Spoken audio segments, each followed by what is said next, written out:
नमस्कार दोस्तों, स्वागत है आपका हमारी इस कक्षा में नित्या एग्ज़ाम पॉइंटर के प्लेटफॉर्म से, जो हम आपके बीच में प्रस्तुत कर रहे हैं। सुखनासोपदेश के इस अंक में, इस गद्य खंड में हम आगे के वचनों को पढ़ेंगे।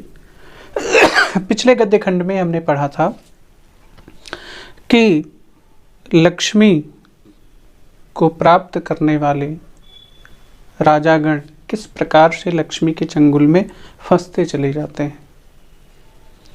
आज भी उसी बातों को इस गद्य खंड में भी हम आगे पढ़ेंगे कि लक्ष्मी के प्रभाव से राजागणों की क्या स्थिति होती है।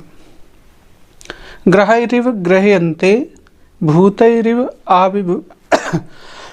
भूतैरिवाभिभूयन्ते मंत्रैरिवावेश्यन्ते सत्त्वैरिवावष्टभ्यन्ते वायुनेव विडम्ब्यन्ते पिशाचैरिव ग्रस्यन्ते मदनशरैः मरमाहता इव मुखभंग सहस्राणि कुर्वते धनुष्मणा पच्यमाना इव विचेष्टन्ते गाढप्रहाराहता इव अंगानि न धारयन्ति कुलीरा इव तिर्यक् परिभ्रमन्ति अर्धं भग्नगतयः अपंग इव संचार्यन्ते मृषावाद विषविपाक संजात मुख रोगा इवातिकृच्छेण जलपन्ति सप्तच्छद तरव इव कुसुम रजो विकारैः आसन्नवर्तिनां शिरः शूलम् उत्पादयन्ति आसन्न मृत्यव इव बन्धुजनम् अपि नाभिजानान्ति उत्कुपितलोचना इव तेजस्विनो नेक्षन्ते कालदष्टा इव महामन्त्रैरपि न प्रतिबुध्यन्ते जातुषाभरणानेव शोष्माणं न सहन्ते दुष्टवारणा इव महामानस्तम्भन् निश्चलीकृता न गृह्णन्ति उपदेशम् तूष्णा विषमूर्छिताः कनकमयमिव सर्वं पश्यन्ति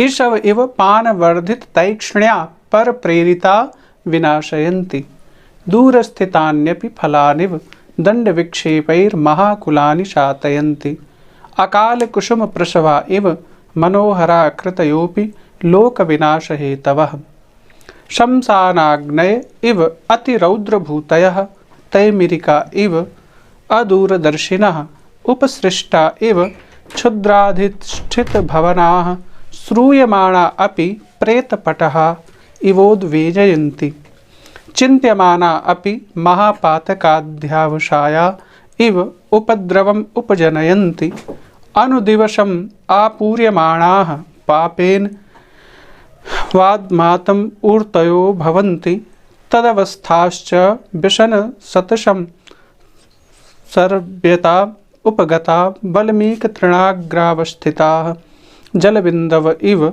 पतितमप्यात्मानं नावगच्छन्ति। इस गद्य खंड में लक्ष्मी के कारण, लक्ष्मी के वशीभूत हुए राजाओं की क्या अवस्था होती है, उनकी क्या मनस्थिति हो जाती है, इसका वर्णन करते हुए शुकनास कहते हैं कि जो लक्ष्मी का अधीन राजा हो जाता है उसकी अवस्था इसी प्रकार से हो जाती है जैसे ग्रहैरिव ग्रह्यन्ते, अर्थात जैसे मानो किसी के ग्रह खराब हों। तो ग्रह खराब होने पर व्यक्ति का क्या होता है कि वह कोई अच्छा भी काम करना चाहता है तो भी वह उस काम को कर नहीं पाता, उसमें विघ्न बाधा पड़ जाती है। उसी को कहते हैं कि हमारे दिन नक्षत्र या घड़ी नक्षत्र ठीक नहीं चल रहा है, यानी व्यक्ति अच्छा करना चाहता है लेकिन फिर भी हो जाता है उससे बुरा। क्यों? क्योंकि उसके ग्रह गुण नहीं बैठते हैं। मानस में भी लिखा है, ग्रह ग्रहित पुनि बात वश तेहि पुनि बीछी मार तेहि पुयाई बारुनी काह उपचार। तो ग्रह के मानो ऐसा कोई जो लक्ष्मी का अधीन जो राजा हो जाता है, मानो ऐसा प्रतीत हो जाता है जैसे किसी व्यक्ति को ग्रह ने ग्रस लिया हो। ग्रहरिव ग्रह्यन्ते, ग्रह ने पकड़ लिया हो, अर्थात जिसके ग्रह नक्षत्र ठीक न चल रहे हों ऐसे व्यक्ति के समान उसकी अवस्था हो जाती है। और भूतैरिव आभिभूयन्ते, भूतैरिव देव योनि विशेष होती है। भूतों को भी देव माना जाता है, लेकिन उनकी योनि अलग होती है। योनियां हैं तो उसमें से एक भूत योनि भी है।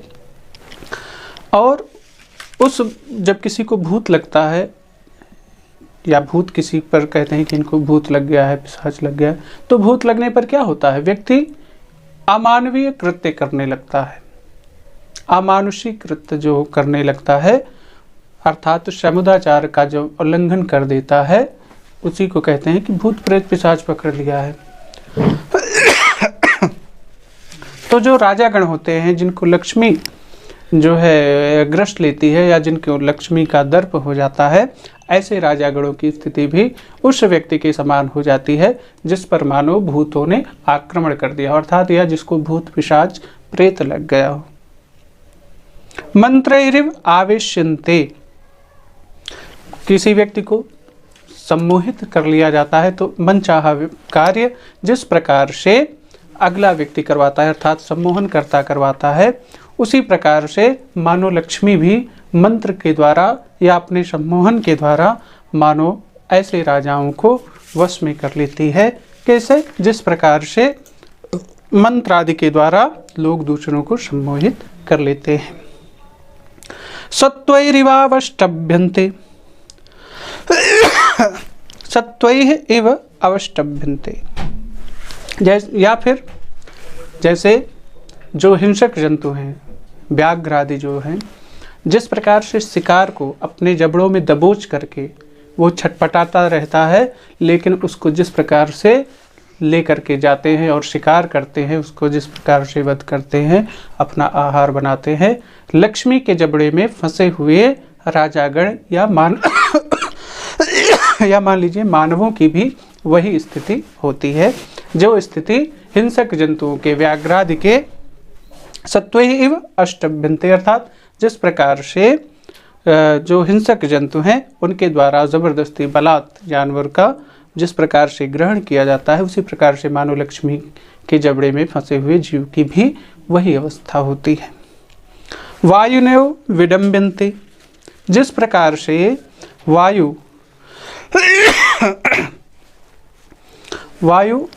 नेव विडम्बन्ते, अर्थात ऐसा प्रतीत होता है मानो वायु ने, वात ने उनको पीड़ित कर रखा हो। पिशाचैरिव ग्रस्यन्ते, मानो किसी पिशाच ने ग्रस लिया हो। मदन शरैः मर्माहता एव मुखभंग सहस्राणि कुर्वते। अब देखिए इसमें मुखभंग की जो उपमा है, तो मुखभंग का मतलब नाना प्रकार के मुख बनाते हैं, मुखाकृति नाना प्रकार की करते हैं। कैसे? जैसे किसी व्यक्ति को यदि कामदेव के बाण से मर्माहत हो गया हो कोई व्यक्ति, तो वह अपने प्रियतम या प्रेमी को रिझाने के लिए नाना प्रकार के हाव भाव प्रकट करता है। जैसे उसी प्रकार से राजाओं की भी या लक्ष्मी के जो दास बन जाते हैं उनकी भी गति हो जाती है।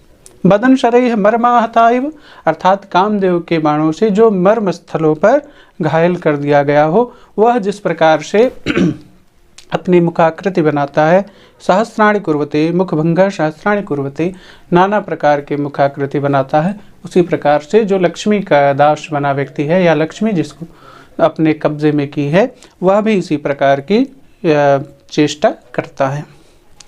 धनोष्मणा पच्यमानाइव विचेष्टन्ते, धन की ऊष्मा से अर्थात लक्ष्मी को प्राप्त करने के बाद जिस प्रकार से अन्न जब पकाया जाता है, तो पकते समय अन्न में जिस प्रकार से विकलति का आती है, जिस प्रकार से वह जो है जलता है, भुनता है या उबलता है, उसी प्रकार से धन की गर्मी से, अपने ही घमंड से, अपने ही दर्प से वह भी उबलते रहते हैं। गाढ़ प्रहार आहता एव अंगानि न धारयन्ति, या फिर उनकी अवस्था इस प्रकार से हो जाती है जैसे किसी को गाढ़ प्रहार का मतलब जो मान लीजिए कठोर प्रहार से किसी को अगर किया जाए किसी के ऊपर और उसका अंग भंग हो जाए या जिसको बहुत मार दिया जाए तो वह स्वयं उठ करके खड़ा के होने की स्थिति में जिस प्रकार से नहीं रहता है, उसी प्रकार से जो धनाभिमानी व्यक्ति हैं वह भी मानो अत्यंत अधिक उनके ऊपर प्रहार किया गया हो उसकी भांति ही वह स्वयं अंग भंग के तरीके से कार्य करते हैं। धनाभिमानी व्यक्ति है, एक गिलास जल अपने मन से उठ करके नहीं ले सकता, एक गिलास जल किसी को नहीं पिला सकता, किसी की सेवा नहीं कर सकता।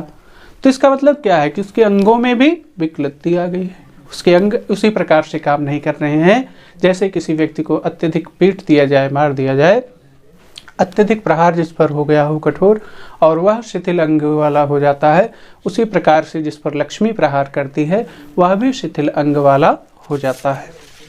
कुलीरायु त्रियक परिभ्रमंती। कुलीरा मीन्स केकड़ा। जिस प्रकार से केकड़े की गति क्या होती है, टेढ़ी मेढ़ी होती है, वो सीधा नहीं चलता, वह तिरछा चलता है, उसी प्रकार से कुलीरायु त्रियक परिभ्रमंती। केकड़े की तरीके से जो धनाभिमानी व्यक्ति हैं उनकी भी गति वक्र हो जाती है। अधर्म भग्न गतया अपंगव इव परेण संचारयन्ते। अर्थात पाप के कारण जो धनाभिमानी हैं, जिनको धन का घमंड है या जो लक्ष्मी के दास हैं, वह इतने पाप कर्म करते हैं कि मानो उन्हीं पाप कर्मों के कारण चलने में असमर्थ के समान हो जाते हैं। अधर्म भग्न गतयः अर्थात पाप के कारण जिनकी गति भंग हो गई है, अर्थात जो चलने में असमर्थ हो गए हैं, ऐसे पंगु के समान परेण संचारयन्ते दूसरों के द्वारा चलाए जाते हैं। और मृषावाद विष विपाक संजात मुख रोगा इवाति कृच्छेण जलपन्ते। मृषावाद अर्थात मिथ्या भाषण रूपी विष के कारण, जो मिथ्या भाषण रूपी विष है उसके परिणाम से उत्पन्न या उसी प्रकार से उनका मुख हो जाता है। जैसे मान लीजिए आज के युग में जैसे कोई तंबाकू गुटखा पान सुपारी खाता है तो उसके मुख में जिस प्रकार से कैंसर हो जाता है या मुख में जो विकार आ जाता है उसके कारण वह उसके कारण उसकी जो अवस्था हो जाती है, अर्थात वह ठीक ढंग से खा नहीं सकता, पी नहीं सकता, बोल नहीं सकता। तो मानो मिथ्या भाषण करते करते लक्ष्मी ग्रस्त जो व्यक्ति है उसका भी मुख मानो मुख रोगियों की भांति हो जाता है और वह किसी की बात का बड़े ही कष्ट से उत्तर देते हैं, अर्थात किसी से जल्दी बोलना नहीं चाहते बल्कि बोलते हैं तो बड़े ही कष्ट से बोलते हैं। और सप्तच्छद तरव इव कुसुम रजो विकारैः आसन्नवर्तिनां शिलः सूरम उत्पादयन्ति। अब जो सप्तच्छद वृक्ष है उसी का नाम छतिवन भी कहा जाता है। तो छतिवन के जो वृक्ष होते हैं उन्हीं की तरह से अवहेलना सूचक नेत्र भंगिमा रूपी रजोगुण के परिणाम से, अर्थात जो लक्ष्मी के दास हैं जिनको अपने धन का अभिमान है, उनके आसपास जो व्यक्ति रहते हैं वह कभी उनका सम्मान नहीं करते, हमेशा उनको अपने से निम्न श्रेणी का ही देखते हैं और निम्न श्रेणी का देखने के कारण वह निरंतर उनका अपमान करते रहते हैं, उनको कुटिलता पूर्वक देखते हैं। तो उनकी जो नेत्र भंगिमा है, जो उनका कुटिलता पूर्वक देखना है, उसको उसके कारण जो उनके आसन्नवर्ती लोग हैं, जो उनके पास रहने वाले लोग हैं, उनके भी सिर में पीड़ा होती है, अर्थात वह भी तनावग्रस्त हो जाते हैं। कैसे? जिस प्रकार से जो सप्तच्छद वृक्ष होता है उसके पुष्प का जो पराग होता है, यदि वह पराग नेत्रों में पड़ जाता है तो नेत्रों के कारण शिरोवेदना होने लगती है। उसी प्रकार से यदि लक्ष्मी का जो दास व्यक्ति है, जो धनाभिमानी व्यक्ति है, उसकी दृष्टि किसी पर पड़ जाती है या किसी की दृष्टि से उस पर पड़ जाती है तो उसको देख करके, उसकी अवहेलना के कारण, उसके विचारों को सुन करके व्यक्ति को शिरोवेदना होने लगती है। उसी प्रकार से आसन्न मृत्यु इव बंधु जन्म अपि नाभिजानंत, जिस प्रकार से ऐसा व्यक्ति जिसकी मृत्यु होने वाली हो, आसन्न मृत्यु हुई ना हो, निकट हो मृत्यु, तत्क्षण वह प्राण त्याग करने वाला हो, तो ऐसा व्यक्ति अपने निकट संबंधियों को भी नहीं पहचान पाता, भूल जाता है। तो मरणासन्न व्यक्तियों की तरीके से ही जो जो घमंडी व्यक्ति हैं, जिन पर लक्ष्मी ने अपना स्वामित्व कर लिया है, जो लक्ष्मी के दास बन गए हैं, ऐसे व्यक्ति उसी मरणासन्न व्यक्ति की भांति, जिस प्रकार से वह अपने निकटस्थ व्यक्तियों को नहीं जानता, तो वह भी अपने निकटस्थ व्यक्तियों को नहीं जानते, अर्थात उनकी भी स्थिति कैसी हो जाती है, मरणासन्न व्यक्ति की भांति हो जाती है। उत्कुपित लोचना इव तेजस्विनो न इक्षन्ते। उत्कुपित लोचना अर्थात ऐसा व्यक्ति जिसे नेत्र रोग हो। उत्कुपित लोचना, नेत्र रोगी जो व्यक्ति है। उत्कुपिते रुगड़े लोचने नेत्रे येषां ते तथोक्तायु, अर्थात जिसके नेत्रों में रोग हो गया हो, ऐसे व्यक्ति जिस प्रकार से दूसरों को नहीं पहचान पाते, नहीं देख पाते, उसी प्रकार से इनके नेत्रों में लक्ष्मी का रोग हो जाता है। जो लक्ष्मी के दास हो जाते हैं वह तेजस्वी पुरुषों को भी नहीं पसंद करते, नहीं जानते, नहीं पहचान पाते, और कालदष्टाइव महामंत्रैरपि न प्रतिबुध्यन्ते। और यदि कोई उन्हें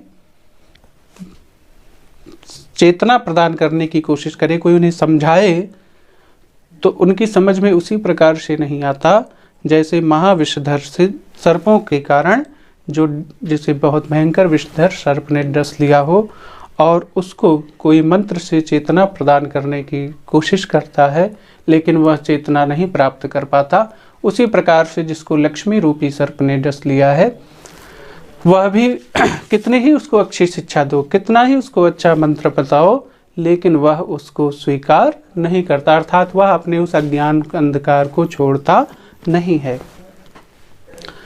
जातुषाभरणानीव शोषमाणम न सहन्ते। लाह, जातु अर्थात लाह, और जातुषाभरण यानी लाह के बने हुए आभूषण।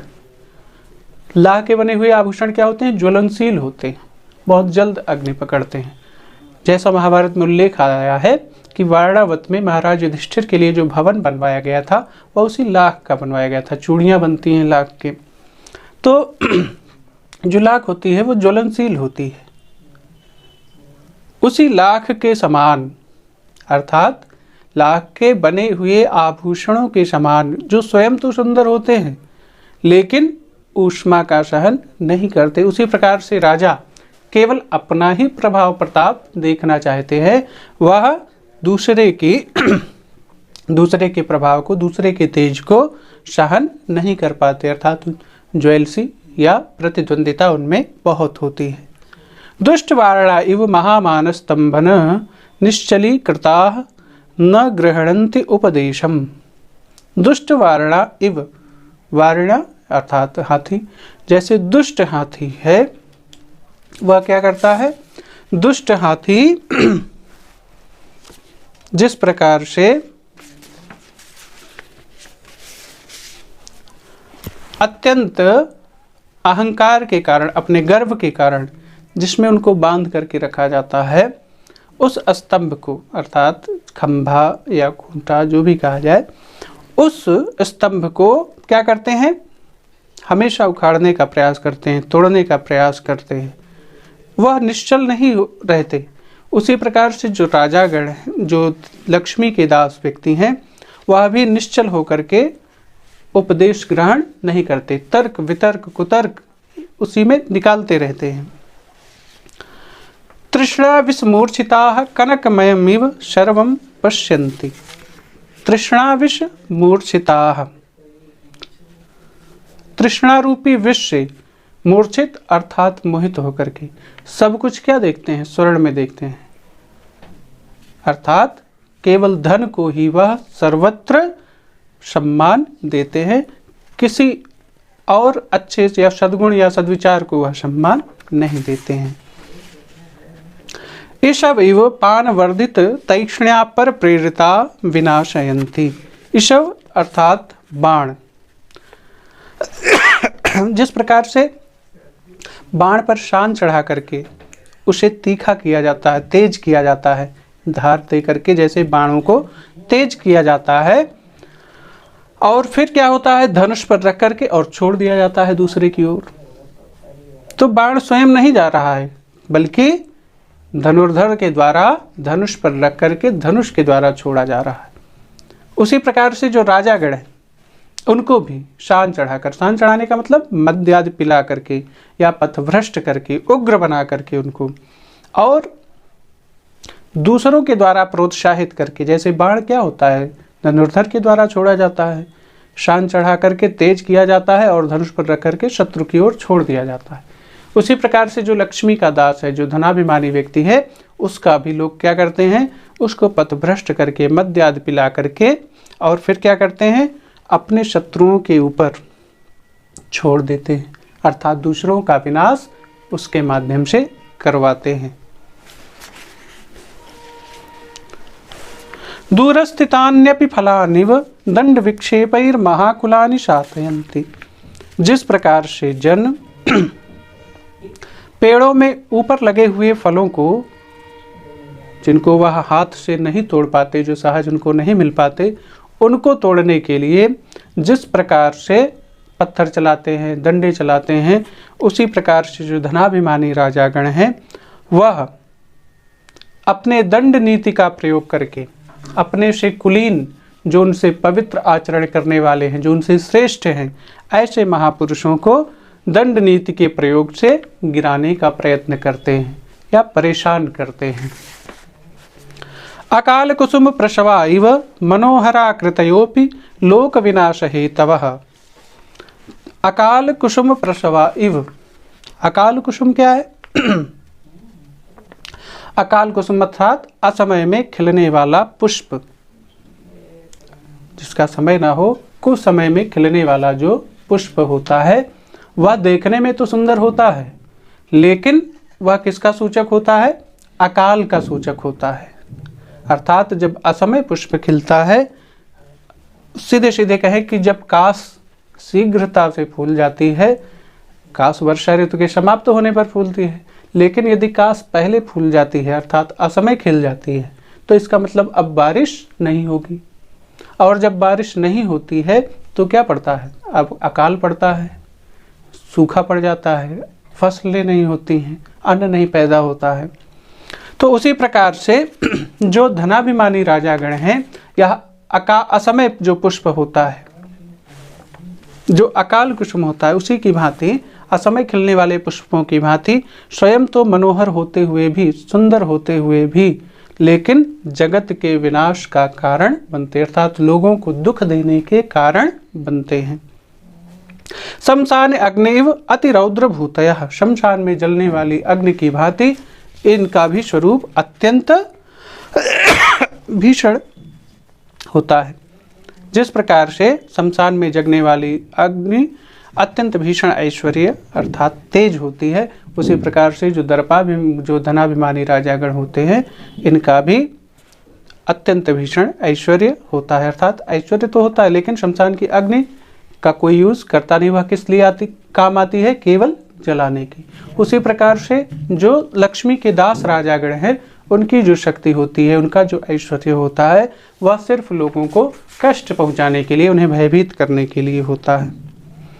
तैमेरिका इव अदूरदर्शिनः। तैमेरिका अर्थात यह भी तिमिरांधता है, नेत्र का रोग है। जिस पर ऐसे जो नेत्र रोगी होते हैं वह दूर की चीज़ों को देख नहीं पाते हैं, समान दूर की चीज़ों को वो देख नहीं पाते हैं। उसी प्रकार से जिनको लक्ष्मी का नेत्र रोग हो जाता है, लक्ष्मी जिनकी आंखों में यह रोग उत्पन्न कर देती है, वह भावी परिणाम को नहीं देख पाते हैं। और उपसृष्टा इव क्षुद्राधिष्ठित भवनाः। उनके घर उपसृष्टा भवन के समान हो जाते हैं। उपसृष्टा अर्थात जो गणिकाएं हैं या वेश्यां हैं, जिस प्रकार से वेश्याओं के घरों पर क्षुद्र व्यक्तियों का जमघट लगा रहता है, उसी प्रकार से जो लक्ष्मी के दास राजागण हैं उनके भी भवन पर किसी शिष्ट, किसी सदाचारी का आना जाना नहीं रहता, बल्कि क्षुद्र व्यक्तियों का, उनके चाटुकारों का जमघट लगा रहता है। श्रूयमाणा अपि प्रेतपटः इवोद्वेजयन्ति। और ऐसे राजागण क्या होते हैं, जिस प्रकार से 100 के आगे जब 100 यात्रा होती है तो उसमें भी बाजे बजाए जाते हैं, ढोल बजाए जाते हैं, लेकिन वह आनंद की ध्वनि नहीं होती, वह शोक की ध्वनि होती है। और इसको सुन करके आनंद की अनुभूति नहीं होती है। वही ढोल, वही नगाड़े यदि विवाह के समय बजाए जाएं तो लोगों को क्या होता है, खुशी होती है, आनंद होता है। लेकिन यदि 100 के सामने वही बजाया जाए तो लोगों को क्या होता है, अशांति होती है। तो ऐसे राजागण जो हैं वह भी, अगर उनका कोई बात है, उनके कोई उपदेश है, तो अगर उसको कोई सुनता भी है, श्रूयमाणा सुनते हुए भी, प्रेतपटः 100 यात्रा में बजाए जाने वाले जो नगाड़े हैं उनके समान उद्वेजयन्ति, पीड़ा ही पहुंचाते हैं। चिंत्यमाना अपि महापातकाध्यावसाया इव उपद्रवम उपजनयन्ति। चिंत्यमाना अपि महापातकाध्यावसाय इव उपद्रवम उपजनयन्ति अनुदिवसम आपूर्यमाणाः पापेने वादमातमूर्तयो भवन्ति। अगर वह जो चिंतन भी करते हैं, चिंत्यमानापि, वह जो चिंतन करते हैं, मन से भी जो स्मरण करते हैं, तो किसका उस स्मरण करते हैं, महापातका नाम, मानो वह हमेशा पापपूर्ण कार्यों का ही चिंतन करते हैं, पापपूर्ण ही उनका जो उद्योग होता है, जो कृत्य होता है, वह भी पापपूर्ण ही होता है। और इस प्रकार से सदैव वह अशांति का ही, उपद्रव का ही, अशांति का ही चिंतन करते हैं और वही कृत्य करते हैं। और ऐसा कृत्य करते हुए अनुदिवसम आपूर्यमाणा, इस प्रकार से निरंतर पाप ही का सेवन करते हुए मानो वह पाप के कारण स्थूल शरीर वाले हो जाते हैं, मोटे शरीर वाले हो जाते हैं। और तदवस्थाश्च व्यसन शतम शरव्यताम उपगताः। और इस प्रकार की अवस्थाओं में पढ़कर वे अनेक प्रकार के दुर्व्यसनों में रत हो जाते हैं। बल्मीक तृणाग्रावस्थिताः जलबिंदव इव पतितम अपि आत्मानं न अवगच्छन्ति। उनकी अवस्था उस प्रकार से हो जाती है जैसे बल्मीक अर्थात जो चींटियों की जो गुफा होती है, जो चींटियां बनाती हैं ज़मीन में मिट्टी इकट्ठा करके, तो चींटियों की गुफा पर यदि कोई तिनका उगाए और उस तिनके पर बल्मीक तृणाग्रवस्थिता, उस तिनके पर एक जल की बूंद टपकी हो, और वह बूंद भी कहाँ हो, उस तृण के अग्रभाग पर हो, अर्थात सद्यः पतन करने वाली हो, तुरंत गिर के मिट्टी में मिल जाने वाली हो, ऐसी जल बिंदव इव पतितम, तुरंत सद्यः नष्ट होने वाली उस बिंदु के समान अपने भी सद्यः पतन को देखते हुए भी आत्मानं न अवगच्छन्ति, स्वयं को वह नहीं पहचान पाते। अर्थात अपनी अवस्था को, मैं किस अवस्था में हूँ, मुझे कैसा कार्य करना चाहिए, क्या नहीं करना चाहिए, इसमें वह निर्णय नहीं कर पाते और लक्ष्मी का दास बने हुए निरंतर पाप कर्म में ही स्वयं को लगाए रखते हैं। तो आज के लिए बस इतना ही। आगे के कथन को हम लोग अपने अगले अंक में पढ़ेंगे। तब तक के लिए नमो नमः, जय श्री राम।